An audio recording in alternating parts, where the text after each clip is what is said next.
Boa noite, tudo bem? Eu sou o Virgílio, sou residente do programa de Medicina da Família e da Comunidade da Santa Casa de Votuporanga e hoje eu vou falar um pouquinho sobre doença renal crônica, na atenção primária. Então, de maneira geral, como que pode ser definida a doença renal crônica? Ela é definida como qualquer anormalidade da estrutura ou da função renal que persista por um período superior a 3 meses, com implicações para a saúde do paciente, sejam essas implicações imediatas ou no futuro. A prevalência da doença. No mundo, essa prevalência é estimada em cerca de 10%.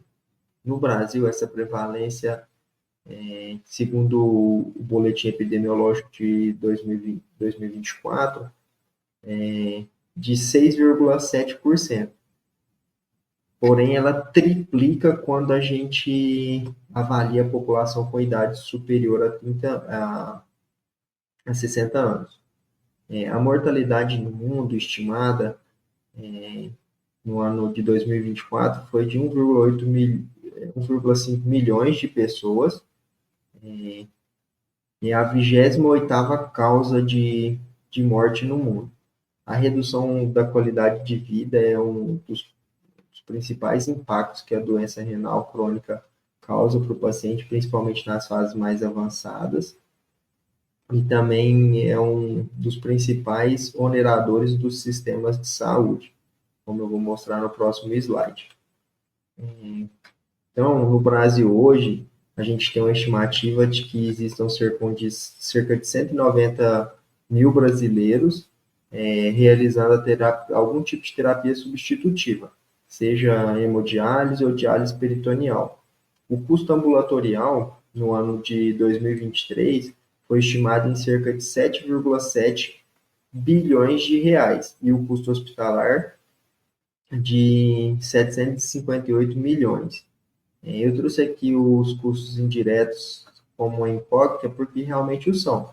Eu li alguns trabalhos que falam que esse custo pode ser até 3 vezes o custo direto, porque eles levam em consideração que esse paciente para de trabalhar, então ele deixa de contribuir. Muitas das vezes ele começa a ser um beneficiário do sistema previdenciário, e além disso, às vezes ele até desloca os familiares que deixam de trabalhar para acompanhar esses pacientes durante o curso do tratamento.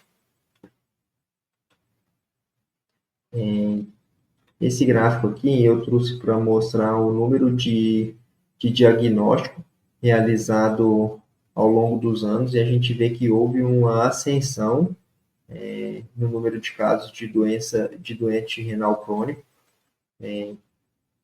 que ocorreu principalmente por causa do rastreio um pouco mais precoce, que vem sendo realizado nesses pacientes. Então, a gente está pedindo mais exames, o paciente está tendo mais acesso ao sistema de saúde, então a gente começa a diagnosticar mais casos.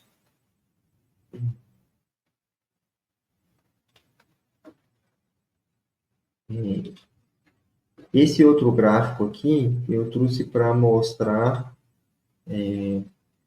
o total de internações desses pacientes.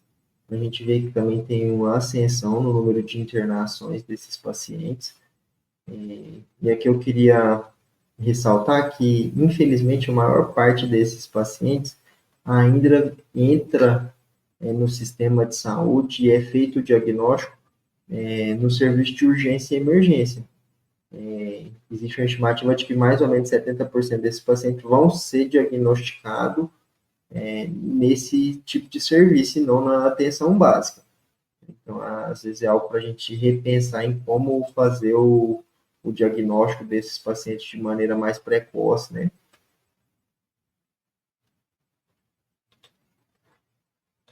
Aqui eu trouxe a mortalidade nos últimos anos. Então, no ano de 2022, a mortalidade foi de 8.500 pessoas, mais ou menos. E aqui tem uma característica se a gente fosse discriminar esse valor, né, e quase metade desses pacientes estão na faixa etária entre 30 e 60 anos. Então, são pacientes que têm uma morte ainda prematura, né? Esse paciente aí deixa de viver alguns anos.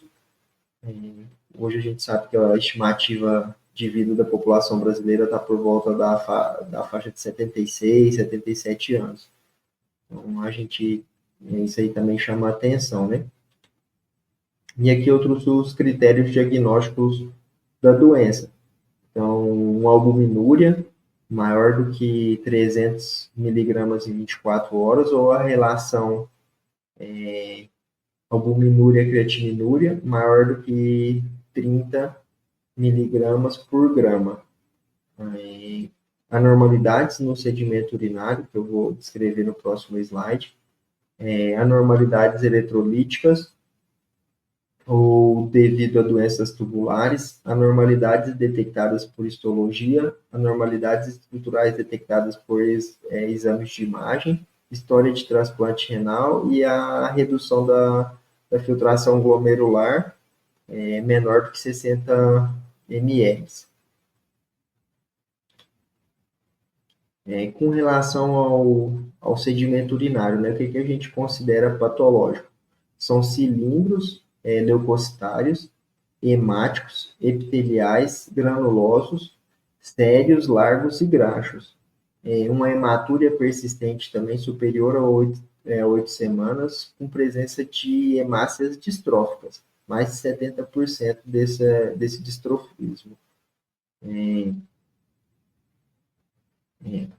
O exame de imagem também, geralmente o exame mais acessível que a gente tem é a ultrassom, né? Então, uma ultrassonografia que traga rins policísticos, hidronefrose por obstrução, lesão cortical por infarto, pielonefrite ou refluxo vesículo-ureteral, massas renais ou tumores, estenose da artéria renal, assimetria renal, com essa diferença superior a 1,5 centímetro entre os rins, e perda da diferenciação corticomedular.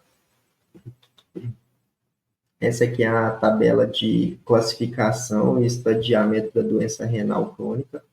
Então, a gente estadia esse paciente de acordo com a função, com a filtração glomerular, então do estágio G1 a G5, né, e aqui o estágio G3 tem uma subdivisão A e B, e a gente também estadia ele de acordo com a perda de proteína na urina, então que vai de A1, A2 e A3, e aí a gente gera essa matriz. Quando a gente cruza as duas colunas, a gente tem o risco desse paciente evoluir de maneira mais desfavorável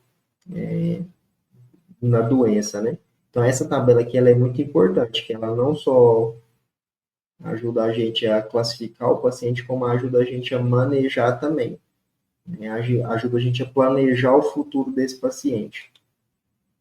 De maneira a calcular a taxa de filtração glomerular, existem inúmeras formas. As diretrizes sobre doença renal crônica de 2024, na sua última atualização, ela fala que, preferencialmente, a gente deve usar a CKD-EPI, que utiliza no seu cálculo tanto a creatinina como a cistatina C. Ela fala que é uma forma um pouco mais precisa, mas na impossibilidade a gente usa só a creatinina. Ele só ressalta que a creatinina, às vezes, pode estar sujeita a uma alteração dessa função, né, uma diminuição dessa função, porque ela é uma excreta, né, metabólica que está muito relacionada à condição física do paciente. Às vezes, um paciente que tem um nível de atividade física muito alto, um paciente que é sarcopênico, um paciente acamado ou muito idoso, então ela sofre esse tipo de influência. Então, tomar um pouco de cuidado, dependendo do perfil do paciente que a gente está analisando. Esse daqui é um outro site que ele traz para a gente no trabalho como referência para a gente calcular o risco de insuficiência renal. Ele usa a idade, o sexo, a região, nessa região que ele só classifica como norte-americano ou não, a filtração glomerular e a relação de albumina e creatinina na urina. Sobre os principais fatores de risco para o paciente desenvolver doença renal crônica. Os principais são hipertensão arterial, diabetes, doença cardiovascular e história familiar de doença renal. Entre esses, o diabetes é o que é mais importante. Quando a gente pega a população com doença renal crônica, cerca de 45% deles tem diabetes e cerca de 25% tem hipertensão arterial.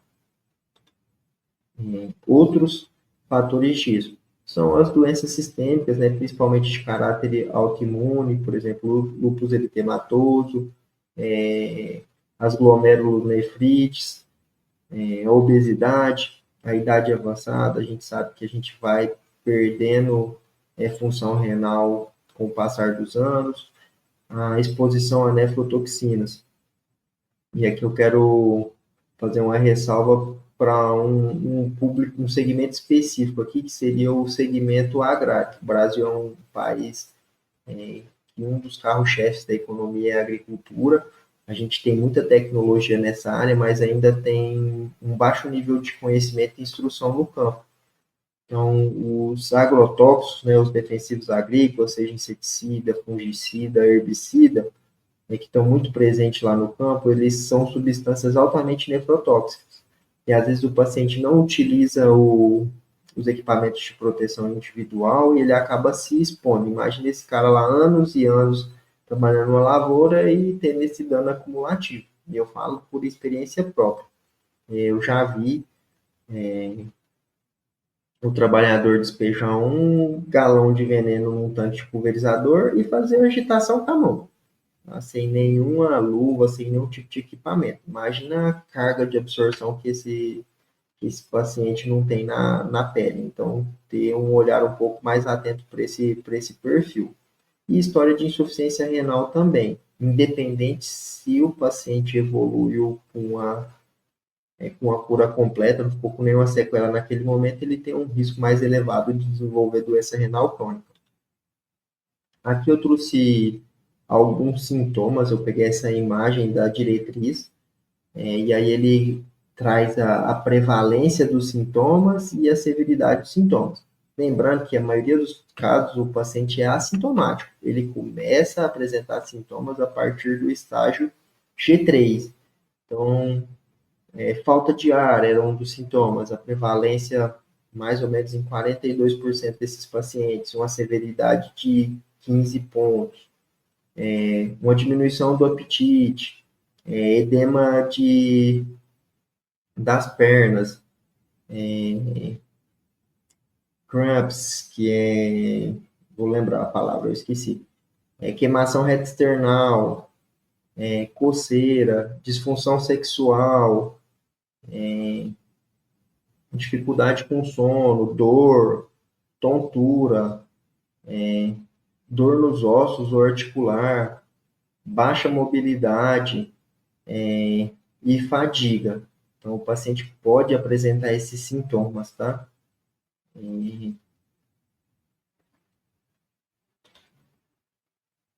Mudança de estilo, então, tratamento, né? Quando a gente passa para o tratamento, aí ele classifica o tratamento não medicamentoso e o tratamento medicamentoso. Então, na parte não medicamentosa, então, é a mudança de estilo de vida.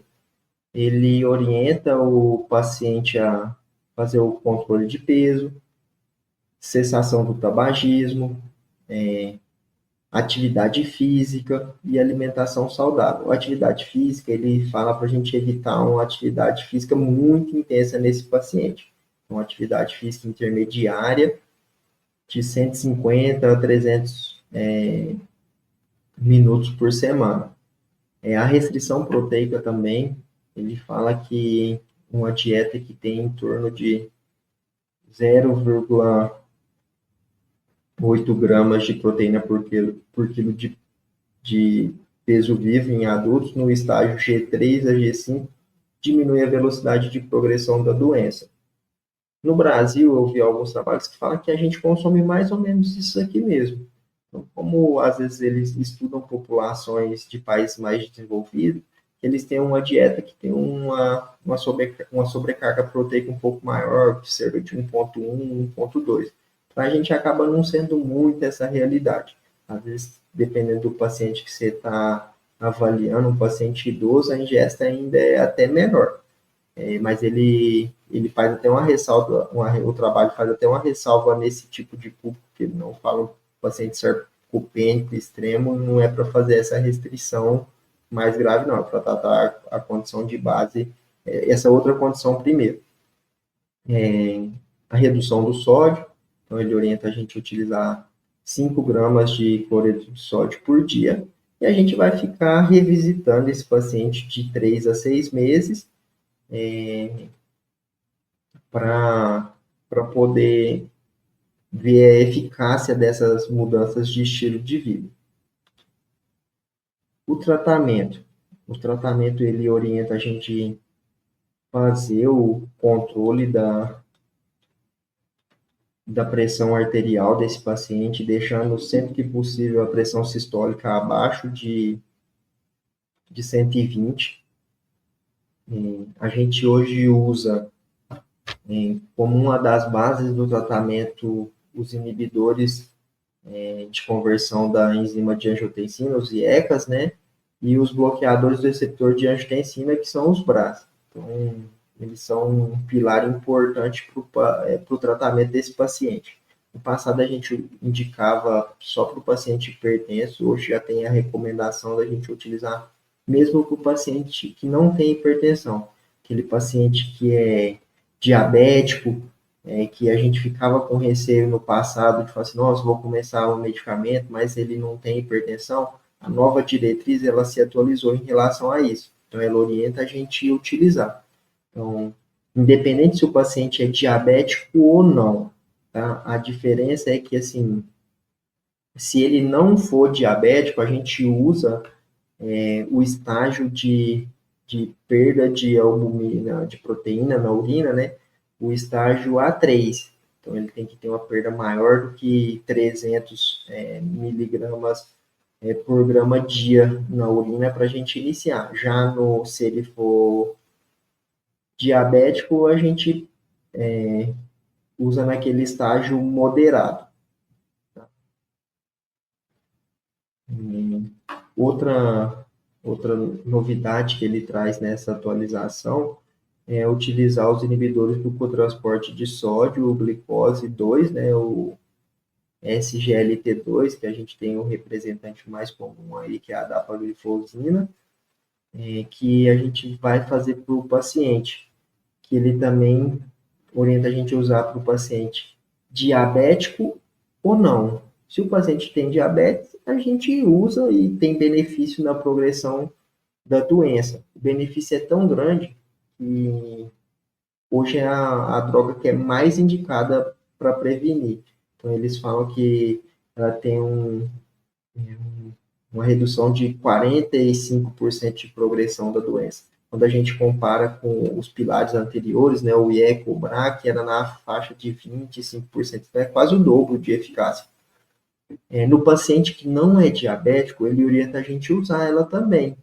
Só que aí ele fala para a gente utilizar nesse paciente que tem uma perda de proteína na urina superior a 300 miligramas por grama dia. Paciente que perde menos que isso já não tem tanto benefício de fazer uso da medicação. E fica também um pouco mais restrita nos estágios de G1 a G4, geralmente no estágio G5, que aí o paciente já foi para terapia substitutiva, a grande maioria deles, então também não tem muito benefício, não.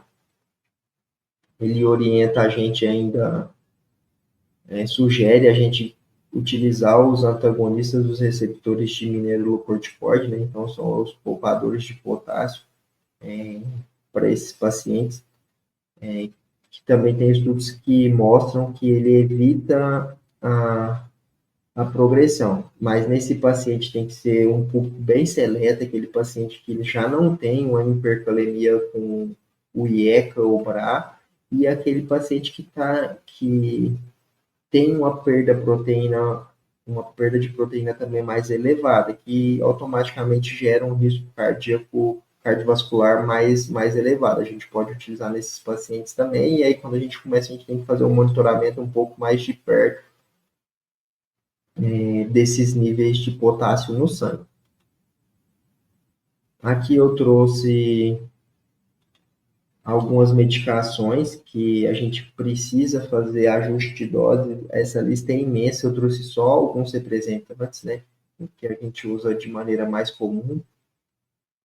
Então, a metformina, se o paciente tem uma taxa de filtração superior a 60, a gente pode utilizar a dose máxima de 3 gramas, não precisa fazer nenhum ajuste.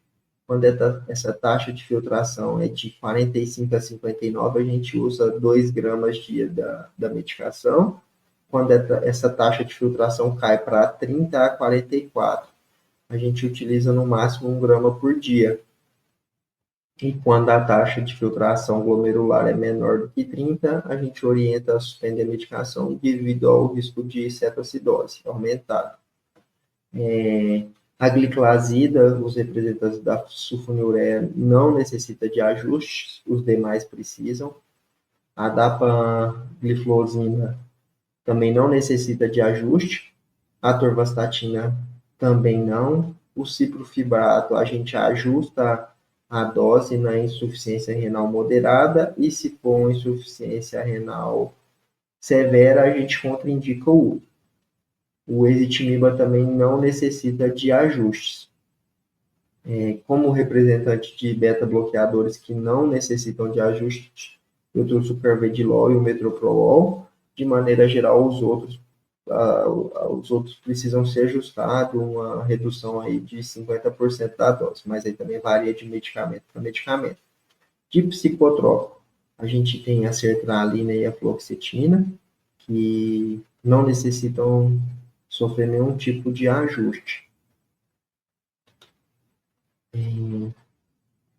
Sobre medicações, né, nefrotóxicas, a gente tem que evitar também as medicações que podem acarretar algum dano renal e piorar a situação do nosso paciente. De maneira geral, a gente evita os anti-inflamatórios não esteroidais, dá sempre preferência para o paracetamol e para a dipirona, principalmente quando a taxa de filtração glomerular está abaixo de 30.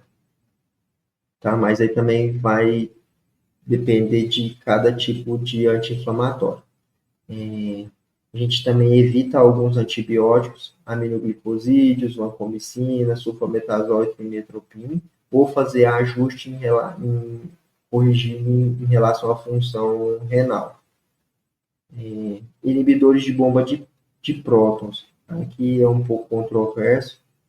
A diretriz fala que o uso esporádico, pontual em algumas situações, não tem problema para o paciente, mas o uso crônico, ele fala que está associado a uma maior produção de radical livre e pode causar dano renal. Então, dá preferência para os antagonistas dos receptores de histamina 2. Né? Então, o representante mais comum aí que a gente tem é a famotidina. Em paciente que necessita fazer uso de anticoagulação, a varfarina também não é a primeira escolha. A gente evita o uso dela. Sempre que possível, dá preferência para os novos anticoagulantes não dependentes de vitamina K.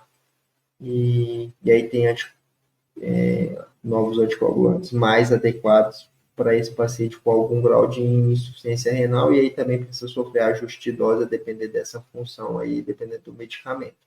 A gente evita o uso do lítio também nesse paciente, que é altamente nefrotóxico. Dá preferência quando possível para aripiprazol, lamotrigina, quetiapina e o próprio ácido valproico.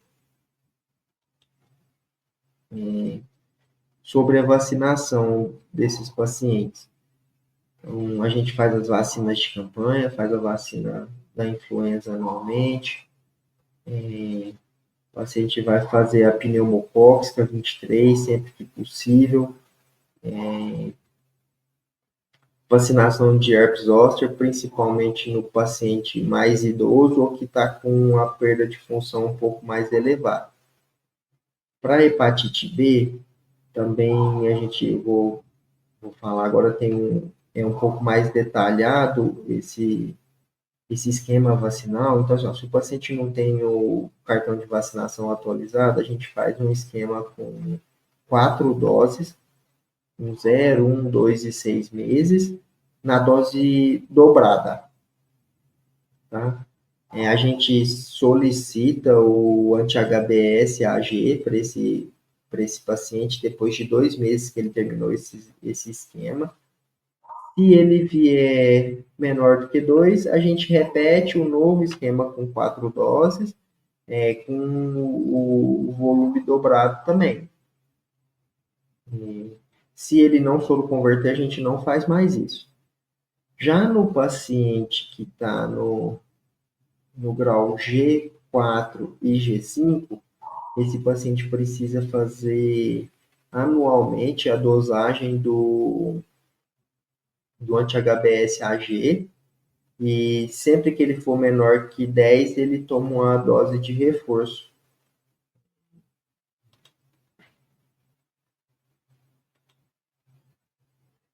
As principais complicações da doença renal crônica, né? Então, a hipercalemia, à medida que a doença vai avançando, o corpo perde a capacidade de eliminar esses eletrólitos de maneira fisiológica. A gente sempre toma cuidado com isso. A anemia também é algo comum nesses pacientes.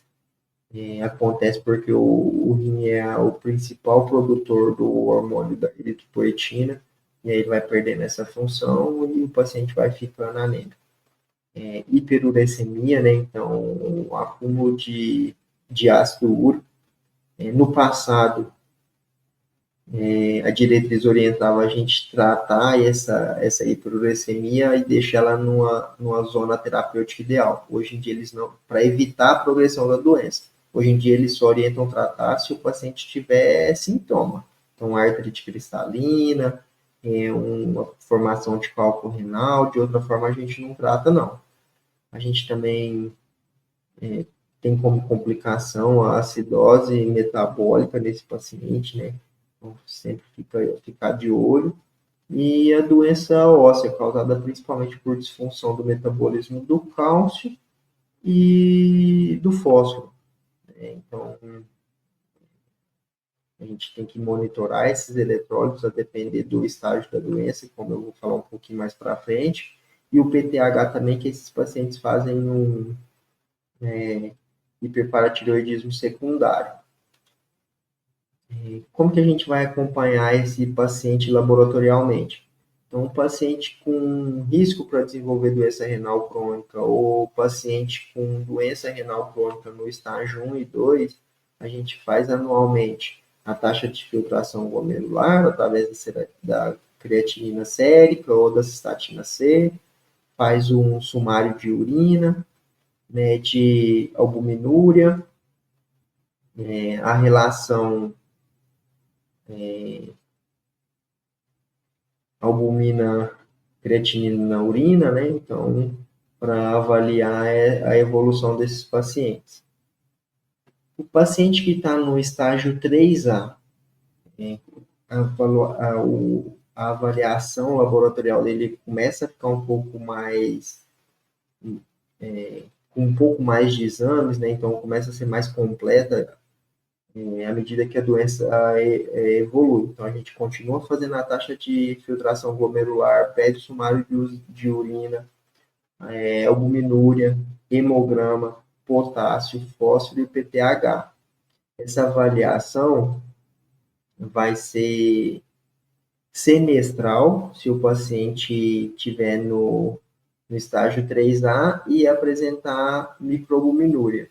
Se ele não apresentar microalbuminúria, aí ele fica com esses exames de maneira anual. Já no estágio 3B, a gente faz mais ou menos os mesmos exames que a gente fez aqui em cima, só que a gente também adiciona proteína total e frações, e se o paciente tiver Anemia, a gente faz a ferritina e a saturação de transferrina. Nos pacientes estágio 4 e 5, aí ele já está em acompanhamento conjunto com o nefrologista, e é um paciente que precisa ser reavaliado a cada de 1 a 3 meses, dependendo de que estágio que ele está, e é um paciente que tem uma chance muito alta de entrar em terapia substitutiva, né? Então, aí, às vezes, aquela fase que você já começa a preparar o paciente, começa a preparar as fístulas, né?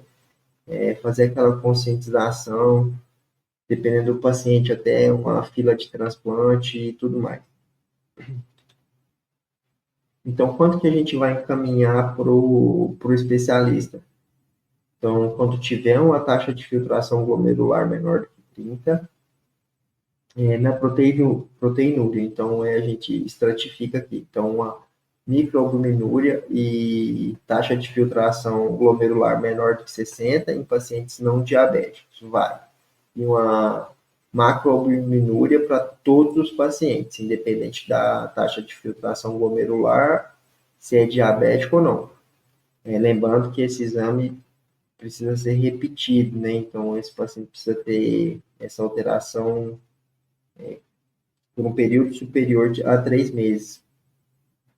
Uma hematúria persistente de origem glomerular, as alterações anatômicas que justifiquem a perda de função renal e a perda de função renal rápida, quando esse paciente perde mais do que 5 ml em um período de 6 meses, considerando que ele já tem uma linha basal menor do que 60 ml, confirmada em 2 exames, e a presença de cilindros potencialmente patológicos. Para concluir, então, assim, o que eu acho que é importante a gente tirar disso aqui, né? Então, a identificação precoce. O que a nova diretriz fala? Ela fala que o médico da atenção primária, ele está muito acostumado a pedir, por exemplo, a microalbuminúria para o paciente diabético. Para as demais populações, ele não faz isso, e eles orientam de maneira a gente identificar mais precocemente o paciente, a gente começar a fazer no paciente hipertenso, ou no paciente que tem um risco de desenvolver doença renal crônica. Às vezes é inviável, né, porque o exame tem um custo e tudo mais, mas é uma estratégia que eles falam que vai amenizar lá na frente a complicação desse paciente, aquele custo muito elevado. Então, fazer o rastreio precoce desse paciente sempre que possível. Educar o paciente sobre a doença, quais que são os fatores modificadores, o que leva o paciente a ter uma piora desse quadro, né? Tratar as comorbidades, evitar a progressão da doença, tentar estabilizar ela ou mesmo retardar o máximo possível. E encaminhar para o especialista no momento adequado. Essas daqui foram as referências que eu usei, e eu acho que era isso que eu tinha para falar. Muito obrigado.